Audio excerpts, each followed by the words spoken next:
And we are back with the Vacuous perspective for another week. I'm Val, joined always by Nate, the great man.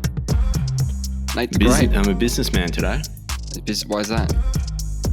You know, you normally run through attributes. Right.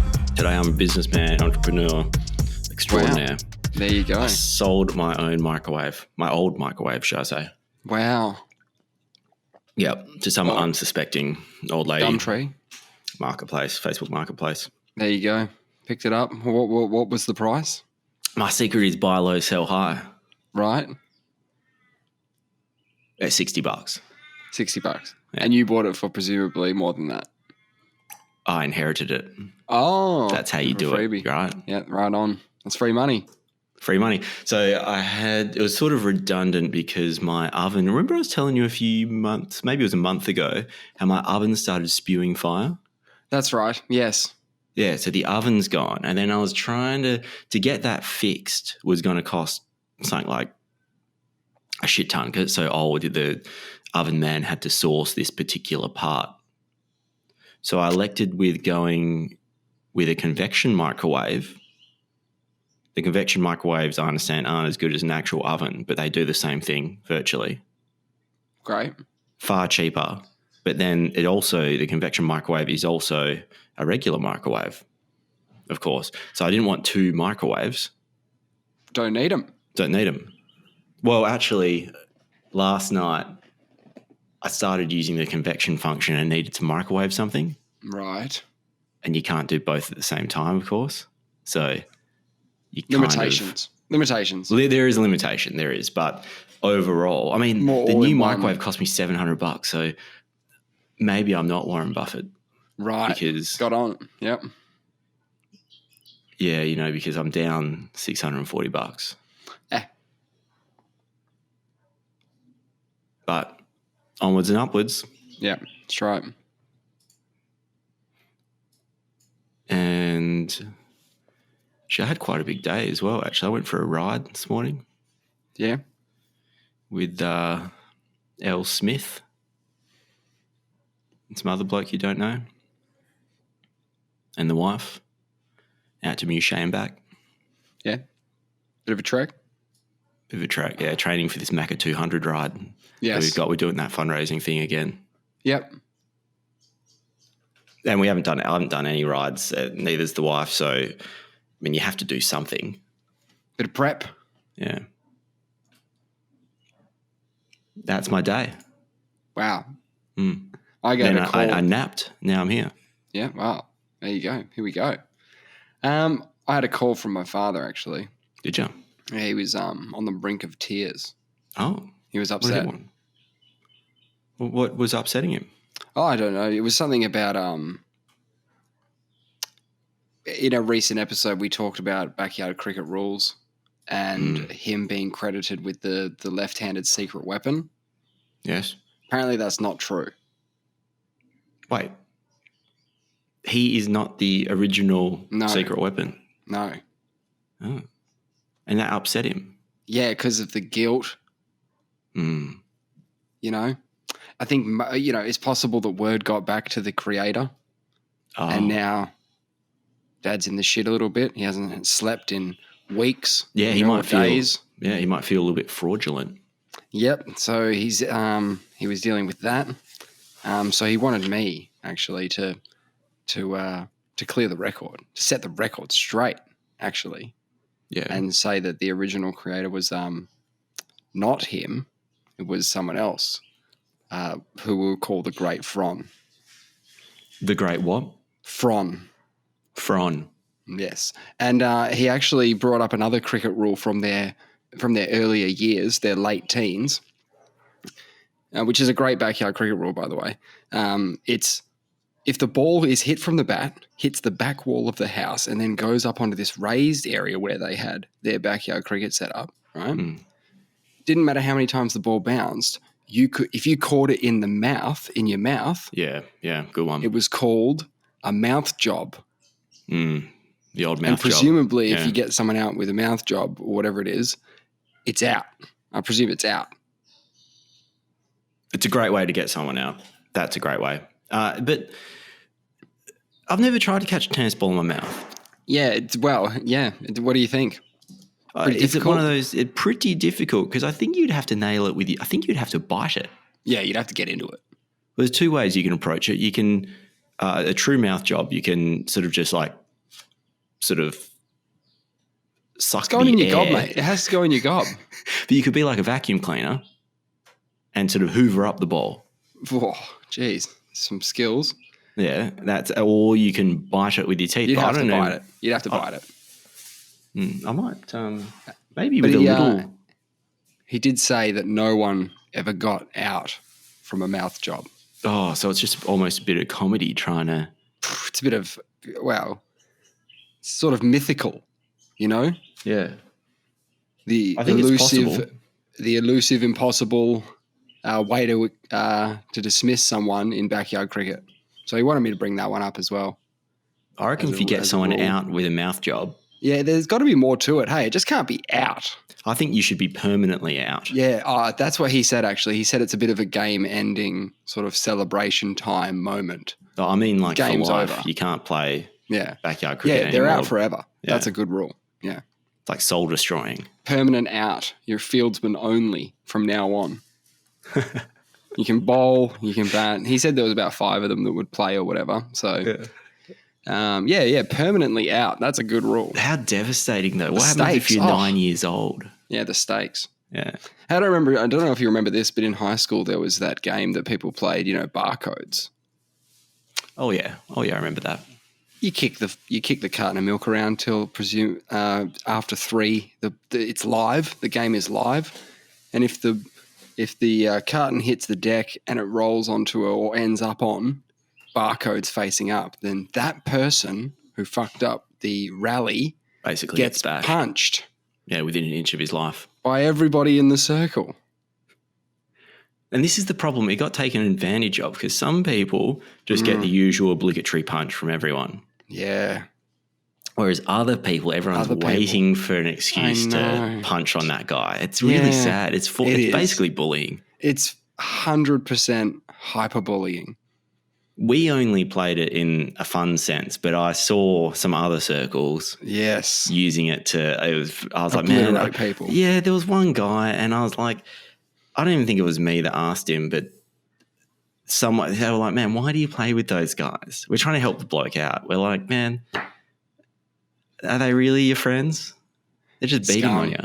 Yeah, scum. Oh, but I mean, I copped my fair share of whacks, because it escalates, right? If I hit someone, a bit of fun, like they've pulled on your tie that morning or something, and then they get barcodes, so you give them a good one, right? But they remember it. Yeah.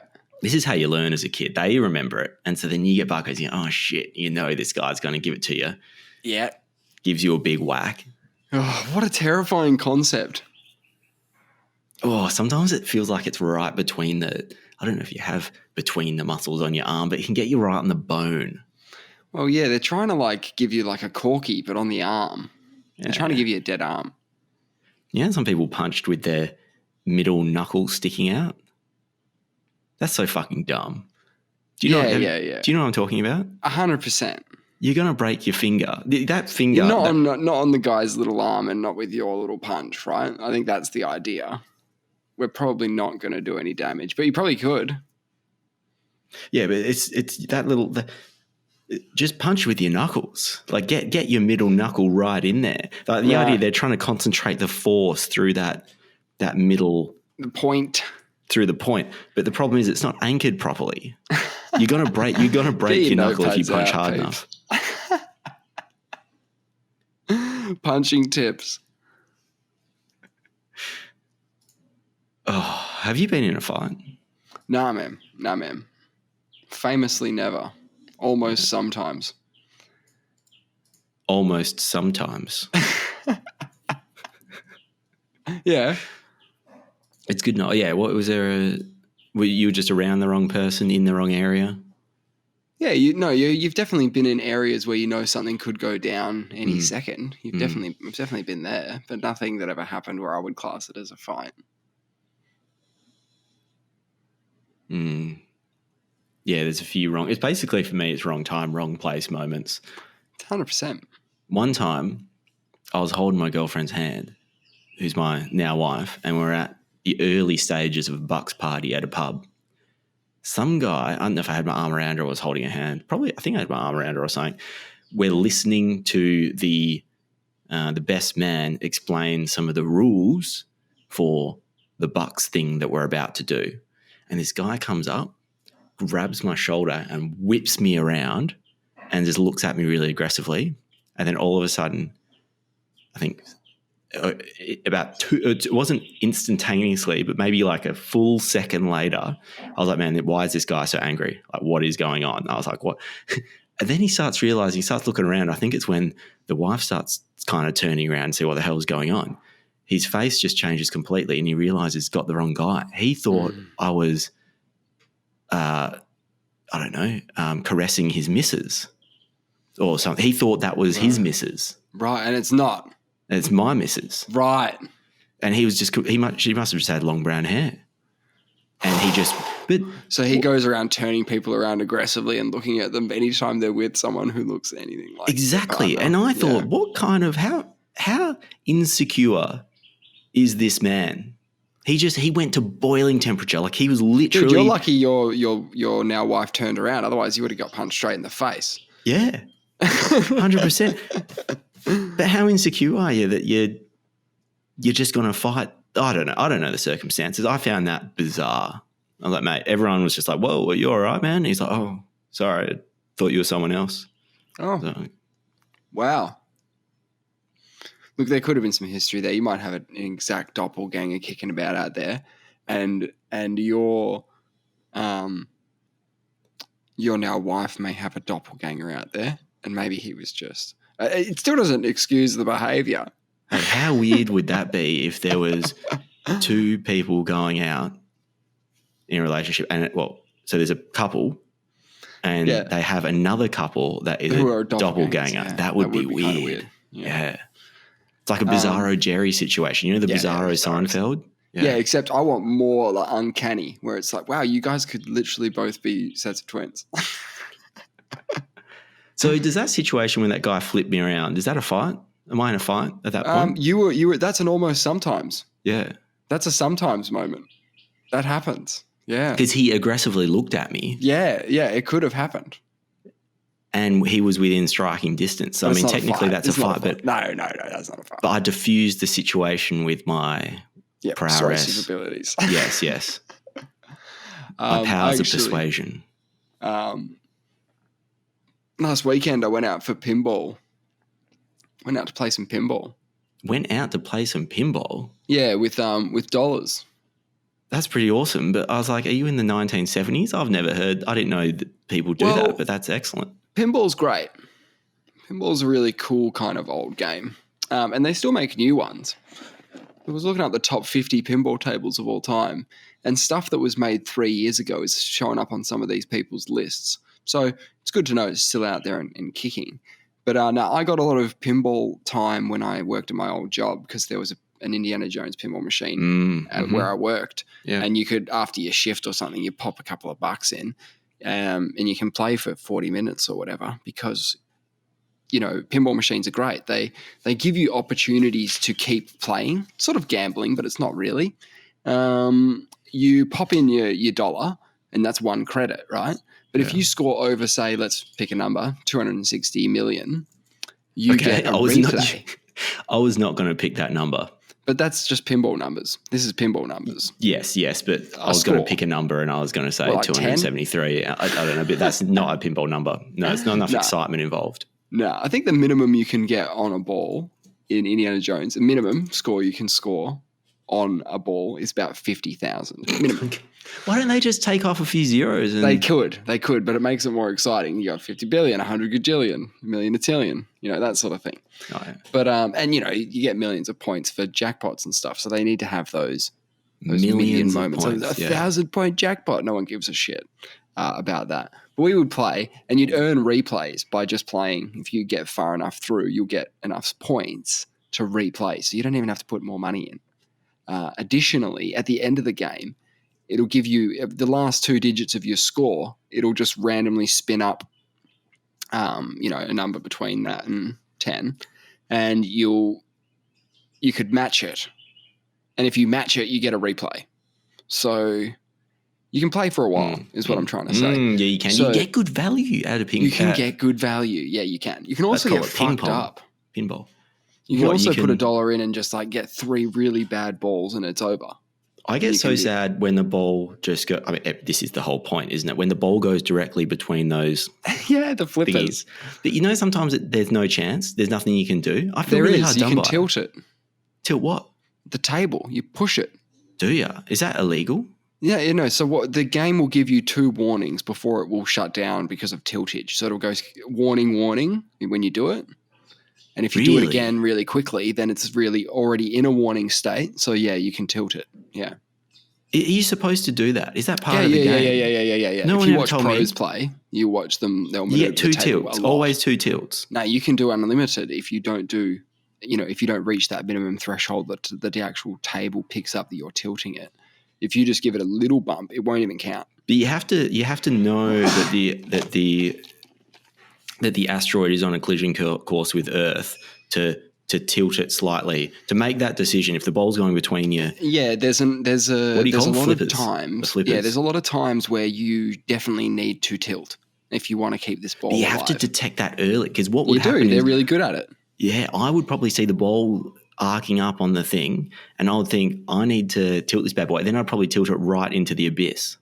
Yeah, so it's important to only tilt when you have to, but also there's moments where you can save it from those outside ones where the ball gets dumped from tilting. It might be balancing on that thing. You can tilt it left or right. You can bump it right in the right direction. Give it a little bump, right?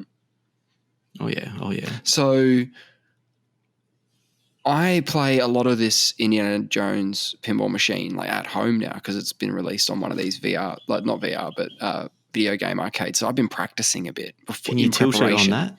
Yeah, you can. Oh. You can. Wow. But it's not as forgiving because it'll just detect it as a tilt straight away, right? I had no idea this was part of the game. Okay. Yeah, it's part of the game. So I'm practicing at home and I'm getting ready for going to the actual pinball place, to do it, to get the top score. That's what I want. IRL. Yeah. I want to get it. I want to go get it. So we rock up and we're looking at all the tables and I'm like, there it is. There's the Indiana Jones machine. Go over to it and, it's like, $2 for a credit. So you put your money in and I look at the top score. Top score is 670 million. 670 mil. Okay, that sounds decent. My top score at home on the computer game version of it is 6.8 billion. Oh. So I'm like, all right, so all I have to do is you're a whole magnitude greater than that. Yeah. But it's still different. It's different in real life. The ball behaves differently. The flippers, everything. I should fucking different. hope so. Yeah. Everything's different. It's way harder in real life. So I wasn't expecting to just rock up there and get a 6 billion because that took me hours and hours and hours and hours and hours and hours of playing the game. And I don't have that when I'm sitting. I can't get used to this machine. I'd need $500 worth of credits to get the feel of that and to get lucky as well, to get those moments. Oh, you have to have an element of luck to be top but scorer. I'd need millions of dollars to get the top score, right? Because I couldn't do it. I tried. I really did. I think the closest I got was within 250 million, so about 450 million. But I know that the ways to get points. Like I know how to complete missions and I know how to work towards the end game of the pinball machine. So I thought I had a bit of a leg up on your regular Joe popping in money, trying to keep the balls alive, which is what pinball usually is. What's the most exciting moment in pinball, do you think? Super jackpots, finishing the game, man. Finishing the game is crazy. Finishing the game. So there's a full game in there. Oh, you've been playing pinball different to me, hey? I had no idea. So you know how it goes, shoot the left ramp, the left ramp or shoot the right ramp. That's to complete something. That's to get something done. I was just keeping the balls in the air. Yeah, no, you are just keeping the balls alive. That is the primary objective of pinball, right? That's what you have to do. But within the primary objective, there's There's all sorts of other things Secondary. you can do. Yeah. So there's in Indiana Jones, there's probably about 15 missions to complete, and then you unlock the final mode, which Ark you of the have to Covenant. Yeah, well, no, you get that way earlier. But You yes, get the essentially. Ark. Surely the Ark of the Covenant should be the final moment of the game. It's the Ark of the Covenant.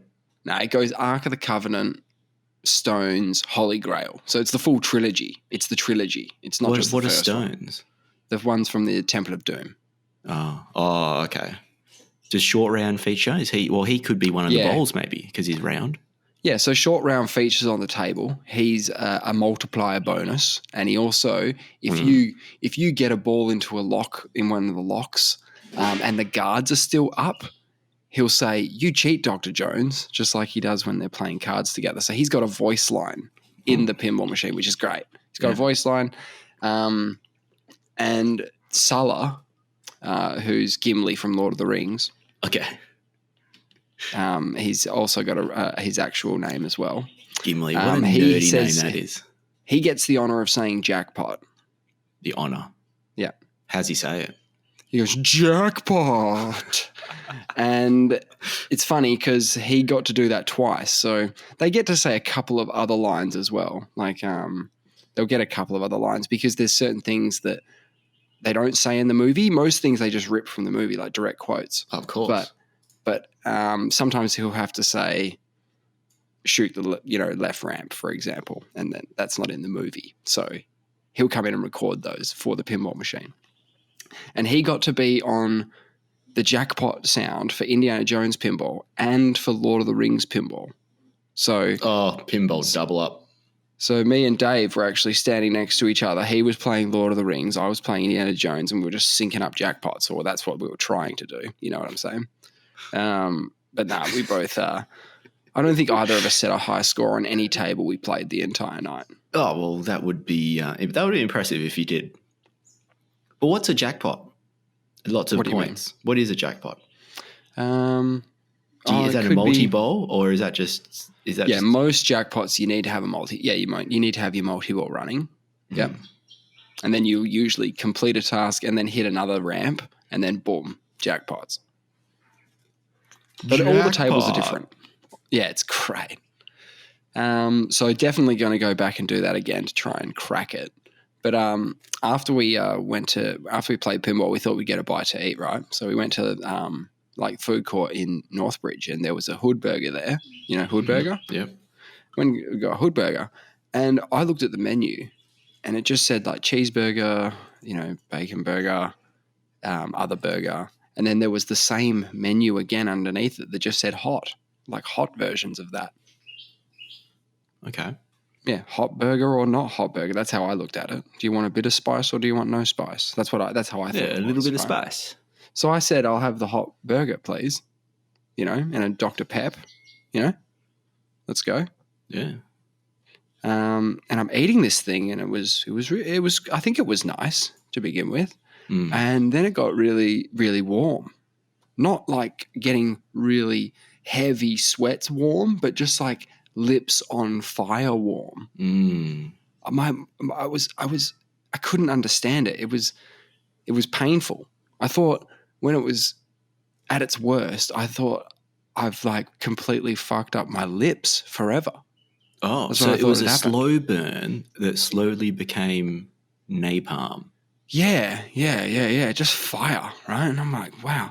Were you concerned? When I ordered it, they didn't say, "Hey man, like, are you sure?"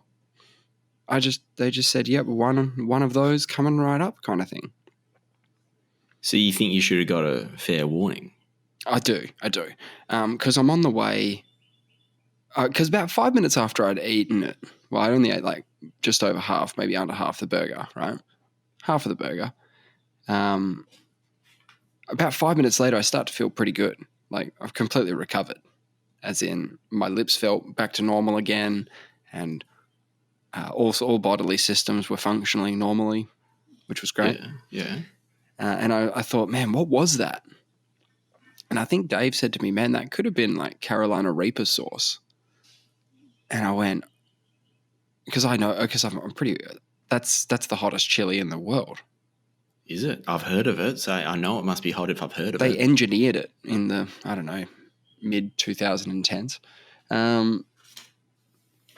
or early They late engineered 2000s. a Carolina Reaper bought by they made it. combining hot chilies.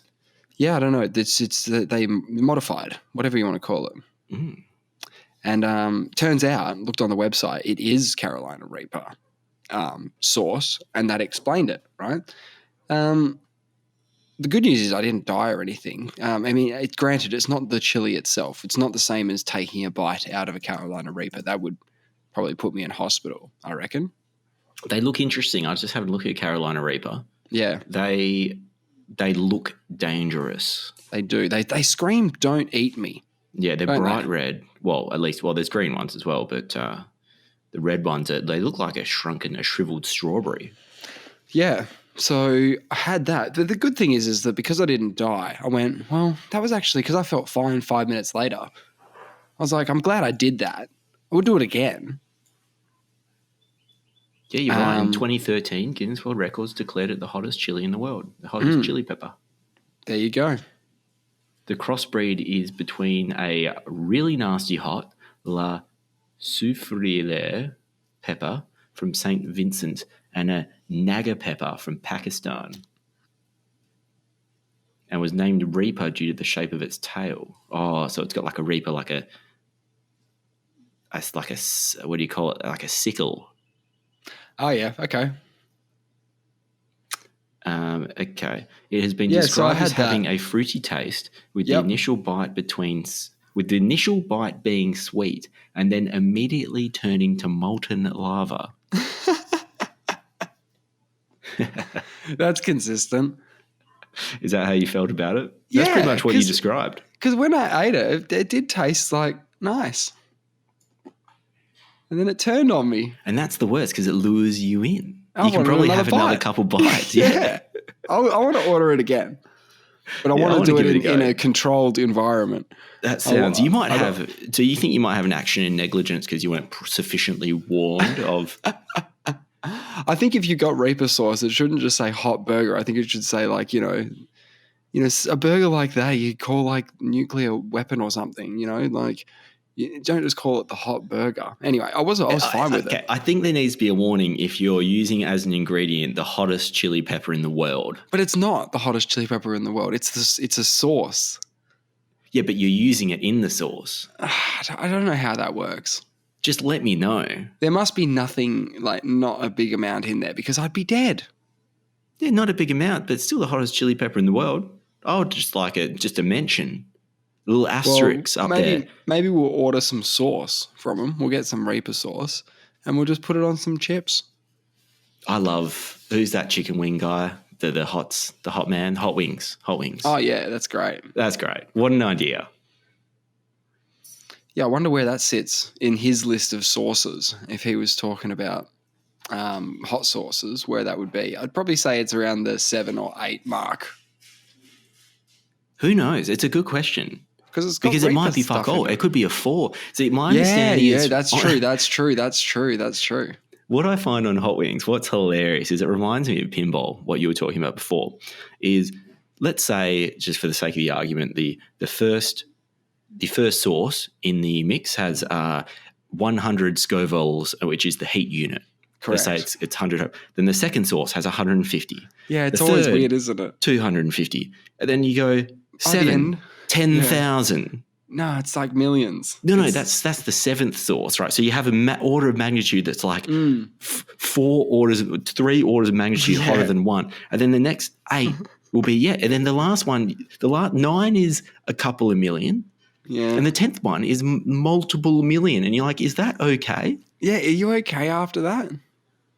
I would expect things maybe at worst to double. Like you don't want when you're dealing with chili heat, you don't want a logarithmic scale that you're dealing with. It should be a linear scale so you can sort of forecast what the next hot wing is going to be.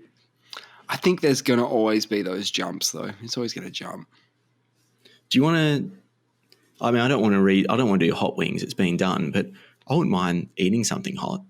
Yeah. We should get some of that sauce and we'll just eat it.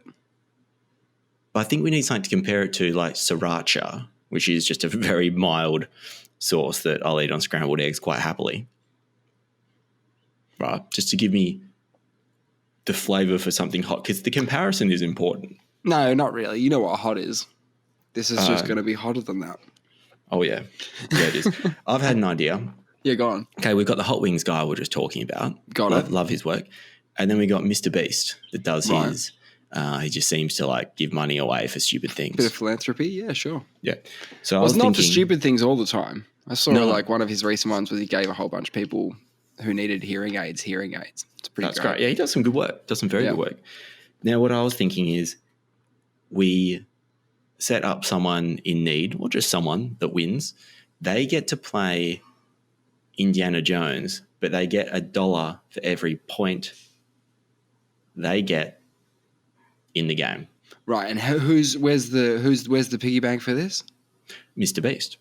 Right. Mr. Beast is good for it, right? So you're pitching Mr. Beast videos. But my point is, say he gives away $10 million to somebody. Yeah. And let's say that video got 10 million views. Correct. If he gives away $10 billion, right, I'm going to say that video will get 10 billion views, because it's a one-to-one correlation, right? You think it's a one-to-one correlation? It's a fact. It's a fact. The more you give away, the more viewers you have. So what I'm saying, why don't you give away $1 trillion then? Well, we'll do that next week. Let's start with $1 billion. Don't be ridiculous. But you get so many views. But he doesn't get a one-to-one back on his views. If he gets 1 billion views, he doesn't get $1 billion. Maybe he does. No, he doesn't.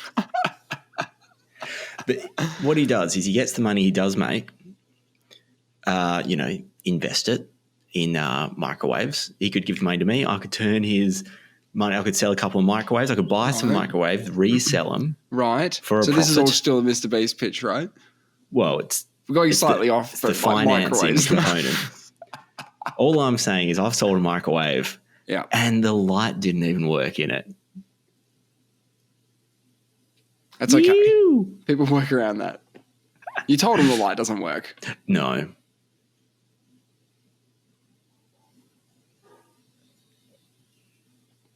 So they want... No, I actually didn't. But the reason being, in my defense, right, it's an old microwave. Yes. I didn't know that it even should have a light. It was this real afterthought once I'd already sold it on Facebook. They said the person was coming to pick it up. It occurred to me. I said to the wife, I was like, hey, does the light work in our microwave? But I'm so used to it. I don't think it ever worked since I ever had it. So when you put something in there, you can't see it from the outside. You get used to it. It's like when my car didn't have a Speedo. You get used to it. You don't need your Speedo. Whoa. It's like when your car didn't have a Speedo, you get used to it. Yeah, you just drive with the traffic. I never got a fine. You just get used to it. You don't need a Speedo. That's like. Do you reckon you were under speed a lot of the time? Do you reckon you were maybe just? What happens if you had no reference? What if you're on an open country road? Honest to God, it is far more safe to drive without a Speedo.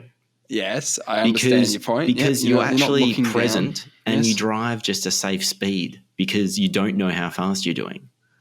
Yeah. If you have a Speedo, you will drive 60 kilometres an hour when there's someone crossing the road. Yes. And you'll be on your phone, quite happy that you're within the speed limit. You can't be on your phone. No, but that's because you're so comfortable that you're doing you're complying with all the road rules. That's one of the road rules. Well, all the other road rules that you can always fall foul of one road rule. It's when you break multiple road rules, right, that you really have a problem. Right. Actually, speaking of breaking road rules, one of my favourites is I got a street drinking fine whilst driving. Turned up at a party. I was drinking a beer whilst driving. Of course, that's a terrible look. Yeah. No, terrible. It was my first beer. When was this? You were in your 20s. Yeah. I was in my 20s. On the way to a party. I didn't really know that many people, and I loved a pre-bev. Loved to have a couple of beers in me. You know, that social lubricant. You're just feeling, a bit better about yourself. Yeah, it wasn't just a money saving technique. It was also. I just wanted a beer. I just wanted to get one in me, and so I was about maybe 5 minutes from the party. Terrible look. And I was at the traffic lights, and I just had knocked back the rest of the beer, and sure enough, there was a police car either behind me or just out of view. He could see me knock my head back and just obviously pulled me over. I felt safe as houses because I knew I wasn't over the limit. It was my first beer. So I said to the officer, I'm terribly sorry. This looks awful. But look, I've got a 6-pack or a 12-pack, whatever it is. And I was like, this is the only beer I've taken from it. The party's just around the corner and I'm really sorry. I didn't even think he'd breathalyze me because he'd just have a look and say, I can see it's only one beer. I'll take your word for it. Yeah. And he said, he did breathalyze me. I was fine. And he said, it's a really bad look and I'm going to have to give you a fine. And I was, a fine for what? I thought I was within my rules. I actually thought I could have a beer and drive. Yeah, no, you can't. No. And I've seen it driving home on a Friday afternoon from work. I've seen this before, right? You're driving home, you look over in the car next to you, bloke's having a beer while he's driving, You see it all the time. And it is exactly what they said. It's just a bad look. It's a terrible look. I barely drink now, so I'm rarely street drinking. Well, I never street drink while I drive. So street drinking. They got street drinking then. Yeah, that's what I got done for.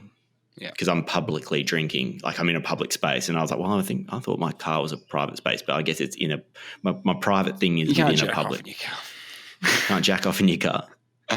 Yeah, that's a bad look. That's another bad look. Terrible looks. I think what you got to imagine is, would you do something if you were in a glass bubble in the middle of Hay Street? Like if you're the Hay Street Mall in a glass bubble, you wouldn't just, maybe you would have a beer actually, but you wouldn't jack off. That's probably the only two things you shouldn't be doing in a car. Lighting a fire isn't a good look. No. So my actual thing that I fell foul of was there was this really nice, I was living with L Factor, and there was this real nice, it wasn't really nice, but it was nicer than anything I had. It was a table, round table. I don't know if it was all glass or just the top of the table was glass, but they were throwing it out. And I had this shitty, 2-door car. What do you call it? 3-door car with a boot. And my place was a hatchback. Yeah, it's sort of a hatchbacky type thing. It was actually that blue Lancer I had. I don't know if you remember that, my first car. Yeah, I wouldn't call that a hatchback. There's no hatchback, but it's a 2-door sedan. Yeah. And it doesn't have roof racks or anything. And I just went full Jerry Seinfeld on it because my place was at night and our place was just around the corner, probably like 2 or 3 blocks. So we just thought, let's put it on the roof and just hold it with our arms. Slow. And just drive slow. Like a regular person. Yep. How'd that go? Well, in the distance, it was quite a long street. In the distance, I could see some headlights so far away that it was so easy for me to reverse out of this spot and slowly take off down the street. That's how far away the headlights were. Yeah. Those headlights were a police car. So we start inching away and just the lights come on instantly. I'm like, oh, and the guys were very nice. They said, it's a bad look. Well, they didn't say that, but this is what they implied. He goes, you again. You again. No, what do you think? What do you think I'm going to say? Bad look. Bad look, man. He was actually really reasonable. No fine, he said, because he saw me pull out with it. He just said, mate, that's just not a good idea. What was the alternative? Like, what did you end up doing? Leave it. Leave it. Don't take it. Walk it back. I think we got that table one way or another. I think L Factor may have walked it home, but we may have walked back and walked home. I don't know. We had that table, but then I don't even think we used it. I think it sat on the balcony.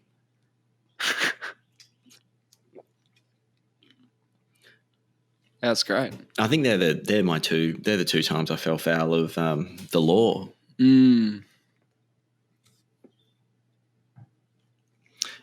I wanted to talk to you about, it's not exciting. It is exciting, but it's not interesting. Right. Okay. I can get excited. As long as I don't have to be interested. Yeah. You don't have to be interested. Get excited though. The OSIRIS-REx spacecraft. Yeah. You know how it hoovered up a little bit of asteroid Bennu? It's returned. Which one's that? Is that the one that we clipped? This is not the one we clipped. The Dart asteroid clipped something else. But apparently Bennu is the asteroid we know of that is, as far as we know, it's the most likely one to cause a problem to Earth. Yes. Not saying it will in any – it's kind of – it interferes with Earth's orbit. It kind of – who knows? It's probably in a fucking couple hundred years it might come close, that kind of thing. The reason why it's important to understand, so we wanted to take a sample of an asteroid to understand what an asteroid is, and they chose this one because this is an asteroid we may have to fuck with in the future. Yes. Excellent. It's pretty cool that a sample of an asteroid, we don't have too many samples of interplanetary, what do you call it, celestial bodies, right? Sure, but it's not a planet, is it? It's just a big old asteroid. It's a big old asteroid, but it's thought to date to the beginning of the solar system, 4.5 billion. We're in the billions again. We're talking about pinball numbers. Yep, love it. 4.5 billion years old, they think it is. It's the one reason they want to study this sample is to get an idea about they're going to study every grain of sand in that thing. It is pretty cool that we can hit something that's 565 meters in dimensions, like in all directions. It's like is that what it is? 565? 565. That's pretty big in terms of in terms of a catastrophic asteroid. I just mean that we can hit it, grab a sample, and get off it. Yeah, it wasn't without its issues, was it? Like as we launch it from here, we'll hit it, we'll clip it, and then it will come back. That's a pretty tough shot to hit. Do you know what's funny is we talked about it last year because it was October last year when it collected the sample. But what I didn't know at the time is it had been in the vicinity of the Bennu asteroid since late 2018. What do you mean in the vicinity? Just sort of cruising around? I don't know I don't think it was orbiting it, but it was doing extensive mapping and practice runs before it collected this sample. It didn't just turn up and go like, "Oh, I'm here." Yeah. So it was 5 years in space, and so this thing swung back. It was literally yesterday, I think, that it dropped its sample off at Earth, but now it's carrying on to your mate, the Apophis asteroid. Oh, it's got another gig. It's off to its next gig. Wow. So sending it back. So it's diverted past Earth and it's onto Apophis, which is another asteroid which may fuck with us in the future. Yeah, it could be an Apophis level threat or a Bennu. They're both Egyptian origin. And one of them's the Bennu one's to do with rebirth and things like that. Yes. So if we get clipped and it causes another sort of reset and then more life comes from that, that's sort of your rebirth right there. And the spacecraft is called OSIRIS-REx. I don't know what the Rex stands for, but Osiris is obviously the basically the Jesus character of ancient Egypt. Yeah. So it's pretty cool. I mean, that's what I mean about it. It is interesting, but I don't know if it's exciting. Probably not to really anyone. Well, it sounds pretty important. We're not talking aliens. We're not talking about Mexican aliens. That's, not that level of excitement. No. I still don't know what's going on with that. It's a crock. That's a total crock. Is it? Yeah, unfortunately. Is it? Well, I can't remember what we talked about last week, but the guy is a snake oil salesman who has claimed he's claimed aliens before. Yeah. Yep. That's a big problem. Okay, I'm not saying that this. I'm just saying if someone claims to have been in possession of aliens 5 years ago or so and proven to be fraudulent, and he's now claiming to be in possession of aliens again, that's a red flag. Without saying he's completely full of shit, it's a huge red flag. Yeah, unless they were before as well. Unless they were aliens last time. No, but they were proven to be bullshit. Yeah. And he's not letting anyone study them. He says that the DNA evidence suggests that they're not similar to anything on Earth, but he hasn't allowed any samples to be peer reviewed. So it's literally just someone saying it. Big red flag. Again, well, my whole point last week was this is great news, but big claims need big evidence. And if you're not even going to allow someone, you're not going to... people are going to look at it. It's got send enough off a pinky traction toe. Send a pinky toe to the Pentagon. No, they're doing it. NASA contractor will reportedly study 1,000-year-old alien corpses presented to Mexican Congress. So... And do you know he's rolled them out in other congresses before in South America? And yeah, I think just chuck them out. I think they've also... Some people thought it just got a lot of media this time around. I don't really know why. Because it's like in conjunction with the whole recent stuff that's been happening in the US. Yes. Yeah, but I mean, why didn't he went to, Peru, for example, and rolled them out in their parliament and there weren't photos flipping about? I haven't looked into him. The guy. No, apparently it's look, I need I'd be shocked if there was any ounce of truth in what he's saying, but I hope there are. I hope they are. I hope the great Fron will bless us with another secret weapon. Right. In the form of... Okay, yeah, no. It is probably a croc. But it's fun though. No, it's just more mud. A little bit more mud. AFL Grand Final set for next week. Oh, the Brownlow's going right now. I might just get an update for anyone that's obviously listens to it. Hey, but everyone knows I'm not a Collingwood lover at all, but everyone knows Nick Dacos is the best player in the league. He's just been, he missed out in the last 3 games. I think Lachie Neale will win. If Brownlow's doing his job correctly, it should be pretty clear. No, it's just he got unlucky with missing those last 3 games of the year. I suppose being fit is an important part of being a good football player. Totally. But let me see. We've got live here. Because I reckon Lachie Neale, apparently Lachie Neale's the favourite or among the favourites, but the Brownlow predictor said Lachie Neale will take it in the last round and he got 2 best on grounds in the last 2 weeks. Well, that's what the predictor says. Excellent. Okay, so it hasn't actually started yet. I'm going to flick it on after this, but it's about to start. They've done the red carpet. I'm seeing if I can see any fancy frocks. We'll just put a couple up that we find in our little window behind me here. What, frocks from the evening? Yeah, a couple of. Oh, and doesn't she look splendid? I like people who bring their housemate and their mum and stuff like that. I think it's a good opportunity to... Man, you know who looks like a tool, and I hope he doesn't win I hope Collingwood don't win the premiership, is the old mate, Captain Moore. His haircut is too progressive for me. What do you mean? Is it just long hair? Yeah, but it's sort of bleach blonde, and he just looks like a mongoloid. Jesus. Nah, I don't really care. Long hair's fine with me. I don't really care. I think a part of it for me is just that it's probably just the Collingwood factor is a huge part of it for me.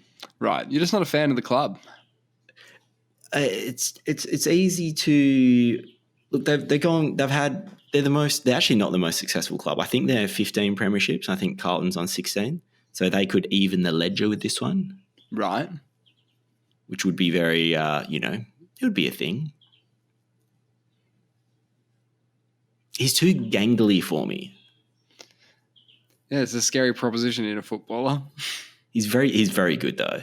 He's very good. His gangliness, for being such a gangly man, he's quite coordinated. Yep. That's always the struggle, isn't it? Usually the more gangly you get, the less sort of control you have. Who's the cool dude that wears sunglasses again for Collingwood? No idea. What do you mean? The big tall guy? Dude that wears sunglasses? Yeah, the big tall guy that wears sunglasses on the football You mean Mason Cox? Yeah, Mason Cox. I used to maybe I don't like gangly people. Maybe like I'm a ganglist. Maybe you're just threatened by them. They're too tall. I think so. You. I think so. Maybe that. But he is But particularly. most footballers are really tall. Yeah, it's useful. I wasn't a big fan of him either. This is a good lesson. This is a good life lesson. Then I watched a YouTube video, which I'm going to get up recruited. now. Yeah. Is it the story of his recruitment from America and stuff? Yeah, it's all his backstory. Then he gets to play in the big game, and that's awesome. It's epic. It's so good. I became a Mason Cox fan. Yeah, me too. You get 100%. The background. It's like, and this is what I mean. It's a good life lesson. Is I think what I don't like at Darcy Moore is I don't understand what his backstory is. He's just come along. He's got long blonde hair. He's this big gangly man, and I'm like, man, I don't know you from a bar of soap, what you need is like you an scare 8-minute sort of video on YouTube, just giving him the rundown, just to humanize him a bit. At the moment, he's just a gangly boy, and I need to hear him. You don't care. No, but it's different because like we have, our West Australian sporting people, and they take up a lot of our brain cells. Yeah, they take up a lot of our brain cells. We don't have enough brain cells for other people. I mean, I have 2 or 3 brain cells clunking together at any moment in time. That's all. That's my RAM is a couple of cells, neurons firing, chatting. It's like tennis. Yes, it's Pong. Yeah, they think my brain like Pong. Yep. And information is that little ball. Yep. It's just bouncing around, and occasionally it gets through, and you don't really know what you were doing. And then you lose your ball, and the memory's gone. Yeah. You got to put more creds in. Yeah. I need a Darcy Moore sort of player profile. I need to hear him talk about how he's overcome his gangliness. Well, no, it's you overcoming gangliness. You need to overcome that. That's something that you need to, think about, Yeah, but it'll help if I have some of his backstory. Yeah, no, you need to hear what he has to say. Yeah. But the Mason Cox one was great because so good. I think there's like Nathan Buckley saying like, he says like, meets him. He's like, oh, okay, so like hand pass me the ball. And it just like goes over his head. And he's like, holy fucking shit. Like, what am I going to do? Because everyone would have been shitting themselves, including Mason. Yeah. He was just a kid. Because he came straight out of, he was a center in college basketball and not a very good one at that. From my understanding, like average. Never going to make the NBA or anything like that, that's for sure. But what's fascinating is, normally big gangly men can't kick the ball because that, the distance, that little neuron, I don't know why this coordination works like this. When you're a big gangly man, you can't do shit. Yeah. Now, Mason Cox has, for me, I don't know if he's just a miracle child or what. So he couldn't do anything, right? He couldn't handball, couldn't kick. He just looks at the ball, doesn't understand what it does. He has one of the best goal kicking actions. He is a dead-eyed dick. If I had one guy kicking for my life from 30 meters out, he's in the mix. Well, he hasn't had the childhood upbringing of being able to develop bad habits. They would have brought someone in to be like, dude, here's your blank canvas. This guy can't kick a footy. 100%. Get him to kick a footy so that he can train in it. He knows he has to. He knows he has to work on it, so he's going to get better at it because you have to. And I think to your point earlier, I think that sport has moved on as a whole from there being such a thing as a one-dimensional player anymore. One-dimensional in what way? Just you can only you're mark. The tall guy, so you're not expected to kick and you're not expected to handball. You're the tall guy in NBA used to be, we don't expect you to drop any threes and we don't expect you to get over 50% free throw sort of stuff because you're the tall guy. Baseball, you're the fat guy, but you can play first base and you can still hit home runs, so you're in the team. Those guys are all gone. They're all gone from modern sport because you need to be able to do everything. The fat first baseman's not there anymore. Gone. Oh. No. I don't know that for a fact. I'm just trying to be dramatic. They're probably still kicking around. Yeah, well, there was a guy called Matthew Clark who was a ruckman for the Adelaide Crows back in the 90s. And he was a fantastic tap ruckman, but would get 4 possessions a game and they would all be turnovers. Yeah, this is what I mean. I don't want to badmouth him, but he was one of the best tap ruckmen in the game. Yeah. of all time. It was fantastic. Yeah, but yeah, like you're saying, you just can't be that one-dimensional player. Can't kick, can't kick. Just an absolute turd out there. Yes, but you can do one thing exceptionally well, and I don't think that's a thing anymore. But man, Mason Cox and his sunglasses, what I like about it is I think he has some kind of vision issue. They're goggles, right? They're sports goggles. They're goggles, but they kind of look like sunnies. Well, they may have like that tint thing that works when you, like those specs that when you go out into the sun, they turn into sunglasses. Yes, and they're different shades. The left and the right are slightly different because if he's got vision issue, he realised that he was having trouble marking the ball or something. They get because you can't play with contact lenses in, right? Well, why not? I don't know. Can you? I don't know. I mean, they play without mouth guard sometimes. I think that's fucking insane. Bloody hell. Yeah. But yeah, he does his own thing, and I kind of like the sunglasses now. And he's a bit feisty. He's a bit of a feisty man. Yeah, he doesn't let people have him because he would have grown up pretty tough in the AFL because everyone, like a lot of people would have looked at him and just gone, bro. Like he would have copped it. He would have copped it. Like every little mistake he would have made, the other team would have been, oh, geez, like, nice. You can't, I guess you can tell that he hasn't been doing it his whole life like everyone else on the ground that day, He would have copped it.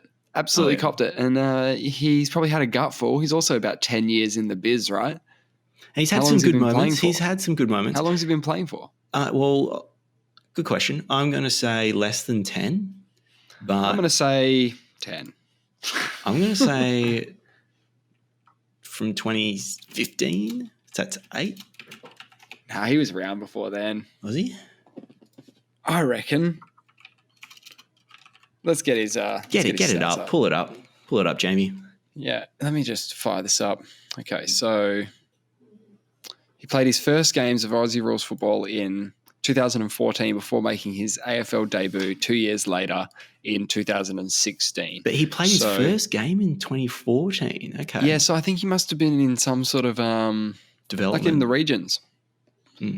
Because the reason I went with, I know he was in the 2018 Grand Final. Yes. Obviously, the Eagles kicked a couple of goals.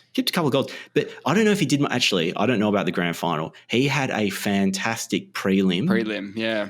And I was terrified of this man. This is when I didn't like him. Yeah. And then I used to like watching the Eagles premiership highlights video, the never say never or never say die, whatever it is. That's great. And then the Facebook algorithm started picking up AFL 2018 Grand Final, Mason Cox. That's how it arrived. It ended up on my plate. Yep. And I consumed it. Now, you're the right guy to ask.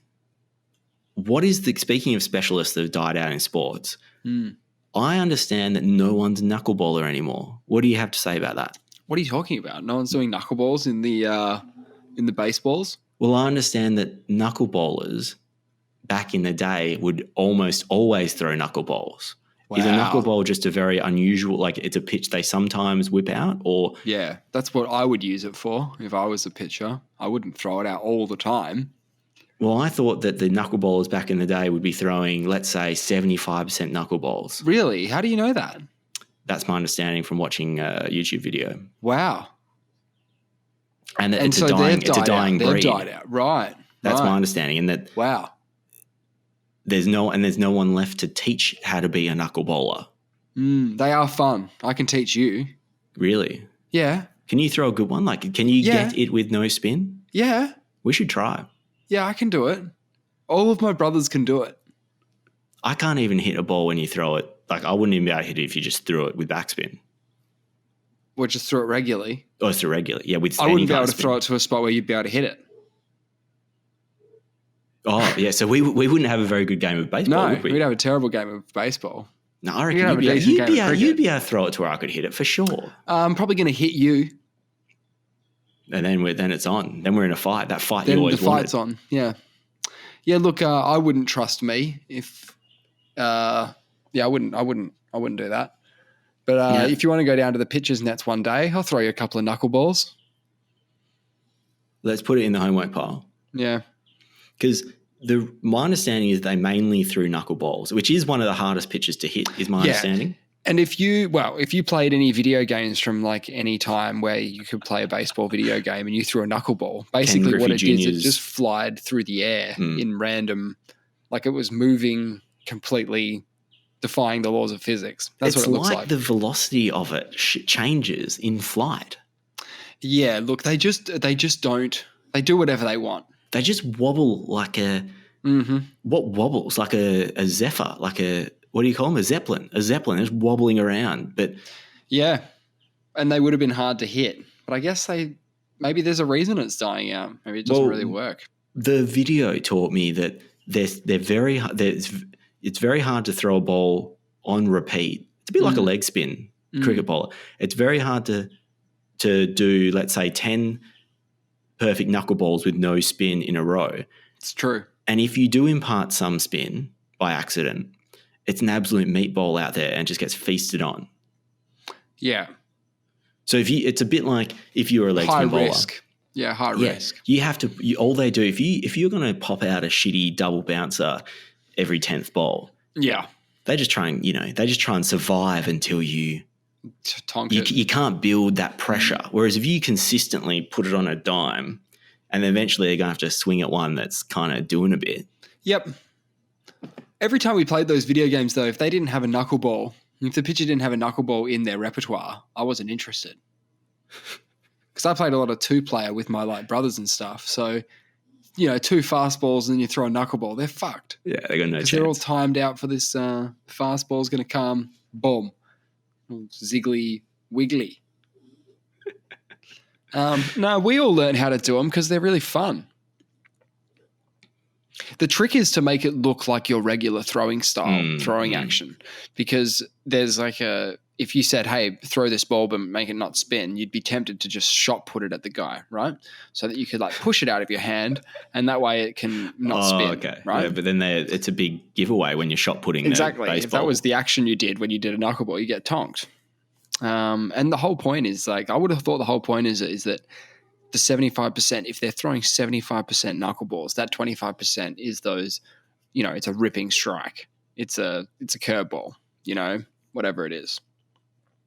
Got to mix it up.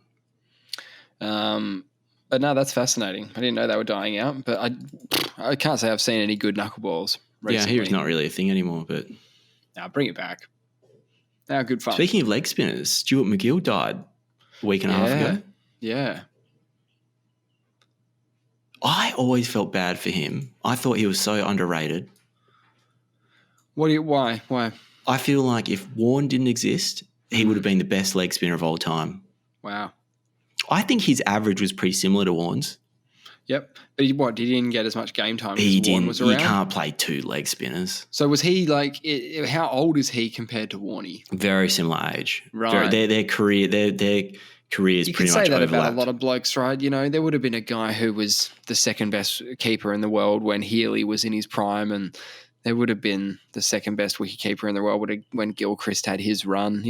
When you've got a specialised position like wicketkeeper, well, they're all specialised positions in cricket. You're either a batsman, so few leg a fast spinners. Bowler, to have two leg spinners of that quality at the same time is very unusual. Like I haven't seen who are the other leg spinners. Like Richie Bennu was one. That's all I can think of. I really equate leg spin bowling to knuckle bowlers. Wait, MacGill, wasn't he an off spinner? No, he was a leggy, 100% leggy. Who am I thinking of? MacGill turned it more than Warne, but he didn't have the other weapons that Warne had. And sometimes the best thing you can do when you can fucking rip it is let it go straight on. They're the ones. Warne got all his wickets with the flipper. So good. The one that just has top spin. Goes and dead straight. Dead straight. Rips in. And so you put 5 on a dime that sharply turn and you try and defend that thing. And then all of a sudden one just dips and rips and goes straight on. Balls. Yeah. The reason why MacGill didn't die. He was kidnapped by a group of dudes and he's been charged with cocaine. He's not dead. He's not dead. He's not dead. I'm sorry. Way better. Let's contact his family. Yeah, way better outcome. So he's alive, but it is apparently his excuse me, friends with a dude who allegedly stole 2 kilograms of cocaine, and he got kidnapped, and I don't know, maybe they asked him a couple of questions. Yeah, interesting. But he's still alive. For now. Yeah, and I hope he lives a long and prosperous life. So who was I thinking of off spinner? The dude with blue hair? No, there was like Andy Bickle, didn't he? He was a quickie. What am I thinking of? An off spinner. The Miller, Funky Miller? That's the guy with the blue hair still. No idea who that is. No, Funky Miller. No. Colin, is it Colin Miller? I don't know. Yeah, Colin Miller. Oh, well, are you talking about the current off spinner? No. I'm talking about like from that era. Oh, okay. Talking about like from the 90s, early 2000s. Doesn't matter. No, I want to know. Oh, no, Nathan Lyon's the current one. Anyway. Who are the bowlers? Oh, Mike Whitney. I forget that he was a cricketer. I only know him from Who Dares Wins. Who Dares Wins. Yeah, that's forgivable because when we were kids, it was motherfucking Zayeta. Oh, is that right? Boy. Tanya Yeah. Zayeta. Oh, yeah, good. That's boy. you still got that information. That's good. It's still there. Still there. So what did they do? Because we were talking about giving away a couple $1 billion before. This was before giving away money took off, before TikTok, before YouTube. Yeah. They were giving away like $50 if you could eat a lemon cake. Yeah, or they'd say like, look, here's a stapler. Staple your eyes together. If you can staple your eyes together, I'll give you $50. They never gave anyone a $100. Nah, but there was always like the small ones that led into the big one. So you had your street talk bit, which was him going around with a wad of $50 notes, getting people to do whatever, eat something or I don't know. But they'll also have like the main event, which would be like they'd have someone targeted and they have to go to their house and go, hey, I'm Mike Whitney, the cricketer. You got to come with me because if you got to do this dare, right? You've been nominated because people think you're scared of stuff. So they go and do the bungee jump or whatever. Yeah. Now, if the contestant does it, they get to go on a holiday. You get a little holiday. So you're thinking like, yeah, you just do it. You just do it. Fuck it. And you get to go on a holiday afterwards, right? Okay, if they don't do it, then Tanya has to do it. Oh, that's right. So if they go, no, I really hate this, then Tanya goes, all right, I'll do it. And if Tanya can't do it, you get the holiday. Yes. Okay, here we go. Pedestrian.tv. 5 incredibly weird moments from Who Dares Wins. Yeah, the please. epitome of 90s TV. Yeah, let's have them. Okay, I'm not going to read the little prelude. I'm just going to read some headlines here. Getting thrown into the fucking harbour. That sounds fine. Here's old mate Mike wandering around Sydney Harbour, offering folks $50 dues to let Australia's strongest man hurl them into the drink. Most people just flat out refuse because the harbour is gross. But the middle-aged woman who agrees gets absolutely wrecked, folks. It's amazing. Okay, I'm sending you this. You can watch it later, I don't know if, or now, or you tell me if it's any good. Okay, it's in the pod. Episodes. Yeah, let me have a look. Okay, the next headline. I'll just read out headlines. You tell me if you want any of these. Oh, so these are all individual. Yeah, these are individual. Letting a bloke named Malcolm nunchuck a fucking apple out of your mouth.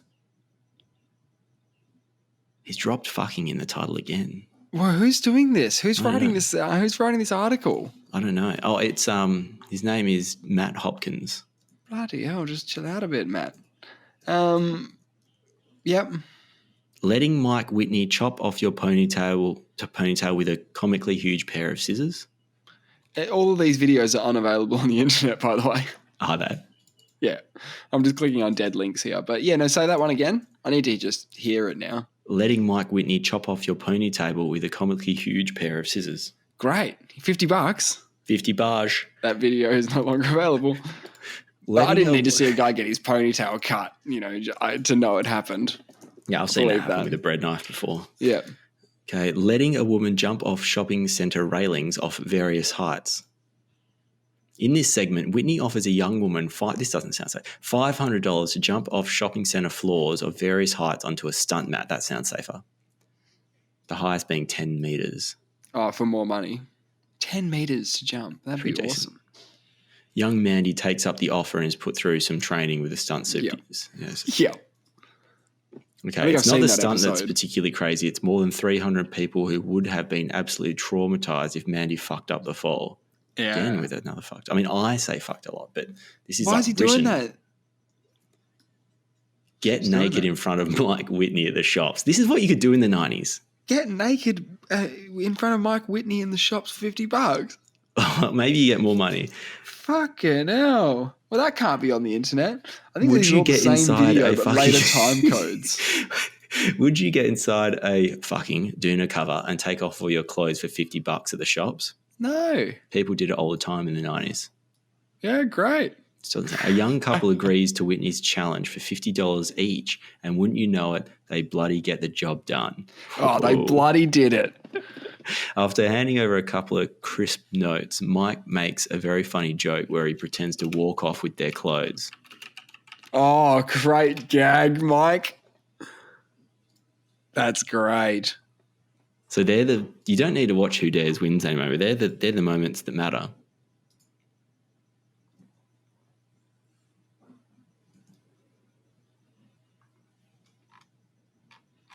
Yeah, no, there's nothing really on the Wikipedia that's interesting. So nothing happened. Nothing But happened. it's like Fear Factor, I guess. That's what it's being compared to here. Okay. Bit of Fear Factor. Have you heard you know that Indian rover that we were frothing on last week, or it must have been last week? Yeah. The one on They the moon. can't wake it up. Have you heard? Actually, it was a few weeks ago. It's asleep. It's asleep, and they can't wake it up. I don't know if they've, because I thought India had won the space race, but now I'm kind of questioning whether they've won or not. Right. Because they popped the rover on the moon. Mm. Everyone got very excited, and they popped it on the beginning of a 2 week. I think you basically had 2 weeks of sun on the moon and 2 weeks of darkness.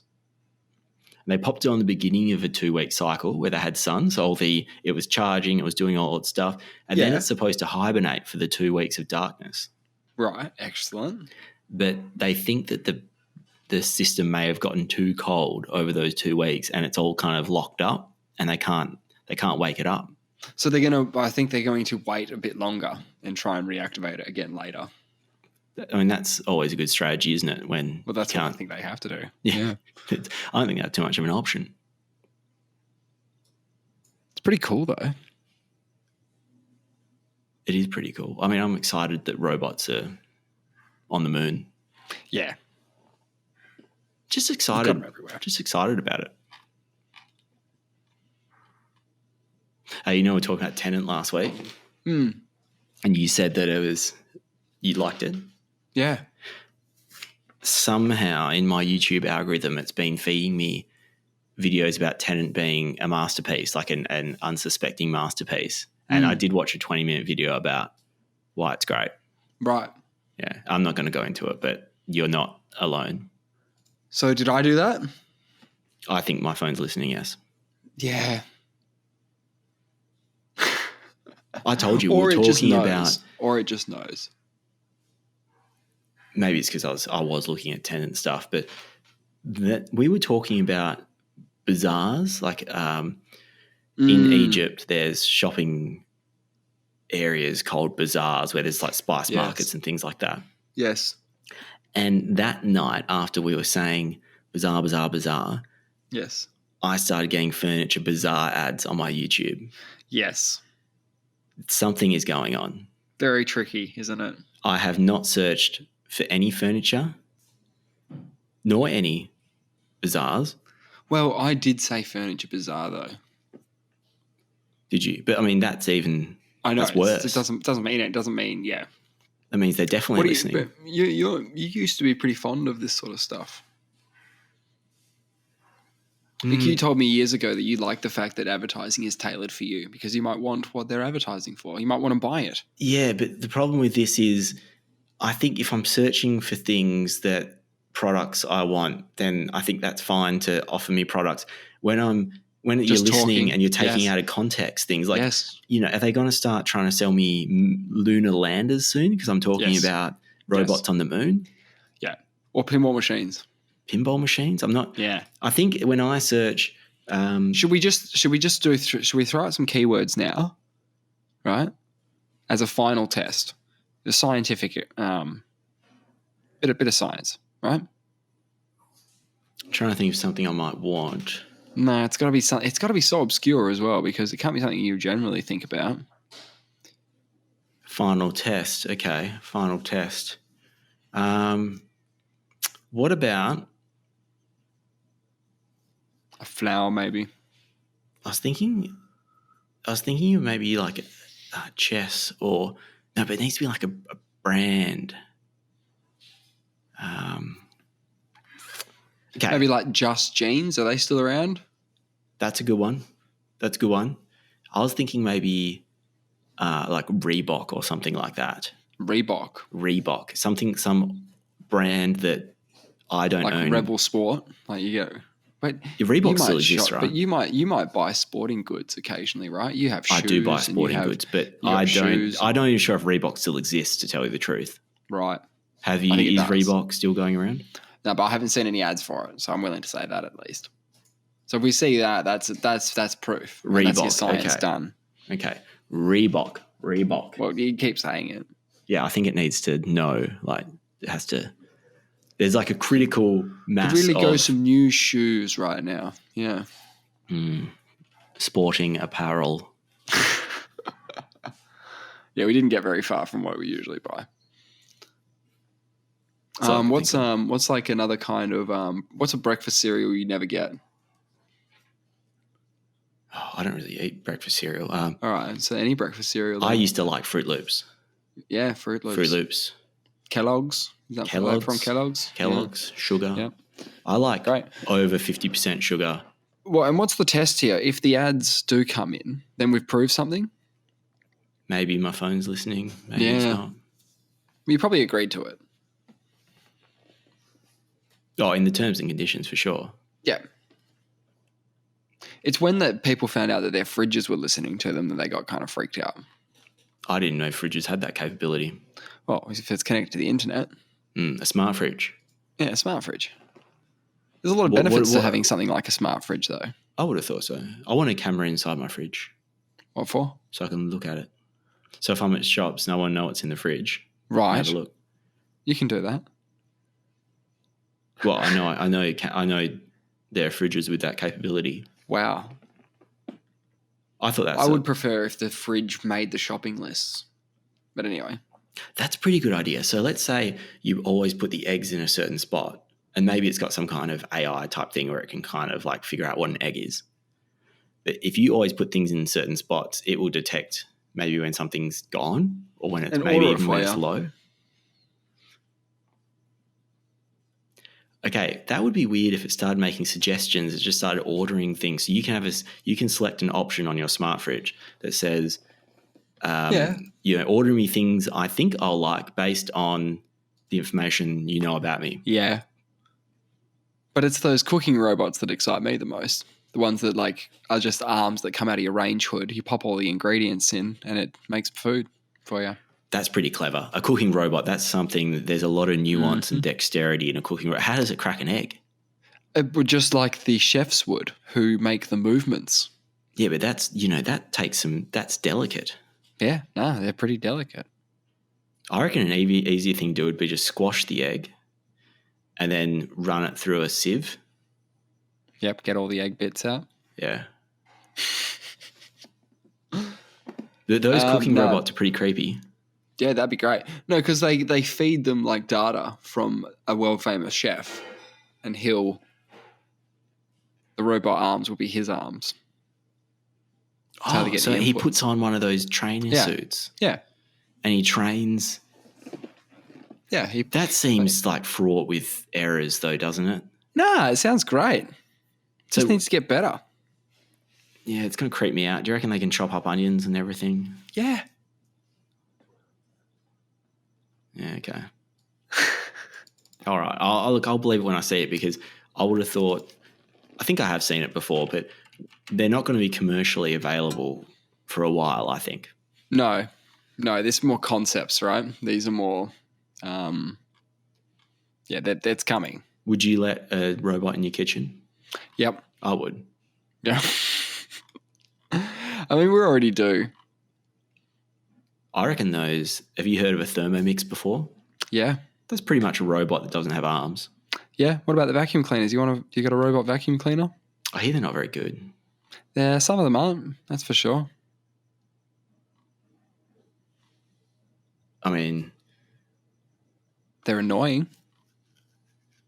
They're just loud. Yeah, I think that, I like the idea of them. I love the idea of them. Now, more robots is what I'm saying. The more the merrier. Yeah. Yeah. I could think of I'm trying to think.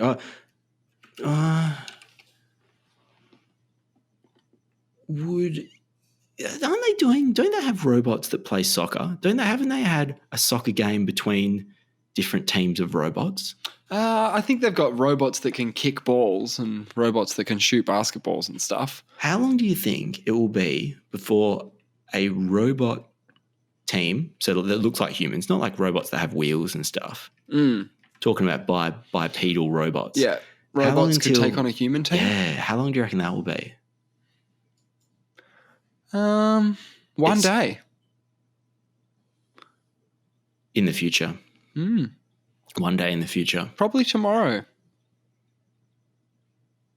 Don't know about that. I'm pretty sure I've seen a soccer game on a shrunk down version of it, and they have robots kicking the ball around, and it is very Pong looking. That wasn't a dream, was it? I don't think so. I hope not. Oh, okay. I think I see what you're looking at. Should we watch a bit of this? Oh yeah, bang it up. See what the robots are up to. I think we need to monitor the robots is also what I'm thinking. We need to really keep tabs on what they're up to. Right, and see what they're capable of. Is this I've in just general? jumped on the... I just have to watch you. Yeah, sorry, of course. I'm just going to do this. Oh, you're live. Let's have a look. Let's have a watch of this. Okay, we're at... Okay, yeah, this is what I've seen. The two number threes going at it. Yeah, so we're a long way from them beating Ronaldinho. 25 minutes. What, 25 minutes? Why are their hands behind their back? Is how they balance? Touch the ball. Oh, they're keeping their hands out of... Wow, look at everyone watching. This is pretty exciting. Whoa! Contact! You can't do that. Oh! Wait, what happened? They've been removed from the field of play. His head fell off. Wait, no, it didn't. Someone else has moved in. Now, are these robots being controlled by people nearby, or are they independently working? I think they're independently doing this. I think you program them to play soccer. Have they scored a goal, do you think? Is that where's the score? It's 2-0. Oh, it's 2-0. You know what's hilarious is once they probably line up the ball and have a kick, they can probably boot it.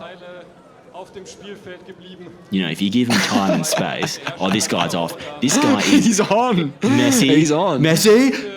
Nah. That's good defense. That's good defense. Big fight. Oh, my God, the power. Goal! Oh, that's a goal. Messi! Goal! Go, go, go, go, go! Hey, how good is it? How those? Look at all these nerds loving it. Absolutely loving it. I'm loving it too. I wonder if you can bet on this. Hopefully not. I mean, what is there, like 100 people there? Maybe a couple of 100 people? Oh, if that. Man, so it's called Robo Cup. Yeah. I like that. The German Open, but this is 2017, so you'd have to get 2023 up. Look at that one scanning. Look at them scanning for the ball. Is that what they're doing? Or they're just saying no? I guess so. Their uniforms are very similar, though, because they both look the same. Like, the robots look the same. So their striker's called Leonard. Balls in. Action. Oh, yep. Is this team Be Human? Oh, so it's Be Human versus Now team. Yep. Yeah, these guys are frothing out. Oh, nice kick. Oh, that's but what's really his- the defense is what's very he doing? upset. Oh. Oh no, the defense is. Oh, look at him get him up. That's actually Oh, excellent. that was quite creepy, wasn't it?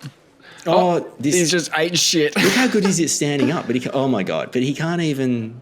Sorry, he's great at standing up, but he can't stay standing up. Okay, that defender needs to be removed. He's been from field of removed. play. Yeah, he's been pulled. He wasn't doing his job. He's been pulled. But this guy is a genius. Look at him. Do they try and pass, or they just take on all the defenders? Look, he's just foul. He just ate it. All right, now this guy's trying to get behind the ball very slowly to get into a goal-scoring position, but he's ended up just getting right in that guy's face. Yep, let's see if his stand-up game's good. He's got good stand-up. Oh, they've bumped into each other. Oh, see, this is a bloody joke. This is comedy. This is champagne comedy. Oh, I don't like where we're at with this. Hey, look at this. in Look at terms the of striker tech. up there. He's offside. Oh my God, he's on. Is what he can't- is. Okay, they've lost the plot now. The goalkeeper is. Oh, he's booted it. What? The What fuck was that? that? That was. I don't know if that was pretty incredible. The goalie went for a legit save there with a fully outstretched arms. That kind of creeps me out a little bit. That was quite impressive. It was The very shot- impressive. Yeah. The shot. See, that's what Yeah. happens when you give them time and space. Yes. When they can calculate all. See, the ball was stationary at that point. I think if the ball's moving, they've got no chance, right? If they can run he's the on. calculations, Oh, it's the on goalkeeper, here. If he can get around needs him, to come he to has life got here. The around goalkeeper him. needs to come to life. Oh no! Dive, Do dive, something. dive, Do dive. something. Near post. Yeah, good keeping. What happens if the goalkeeper falls over? He's gone. It's happened. No, he's going to get up. Oh, this guy's going to definitely trip on the goalie. This is chaos. Yeah. How long's Here's left? another striker has moved in. That's a goal. Oh. That's a goal. That was and incredible. the celebration just. Okay, give me a final Face score on plants. that. Give me a final score. All right, that was some good play. Let's They're just see who rolling won. around. They're worms out there. I've seen worms play better soccer than that. So it turns out we've got with 4-1. 50 seconds remaining. Be human. 4-1. Be human wins. Well played. Pretty good, man. Pretty Look, good. I'm impressed. But also pretty lame.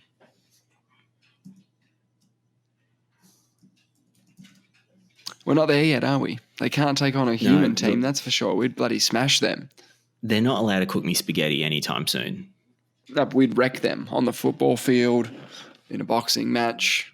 It wouldn't matter, I right? would pull their arms off. Well, I don't know if I could, but I'd try. I would like to see where they're at in 2023 because that was RoboCup 2017.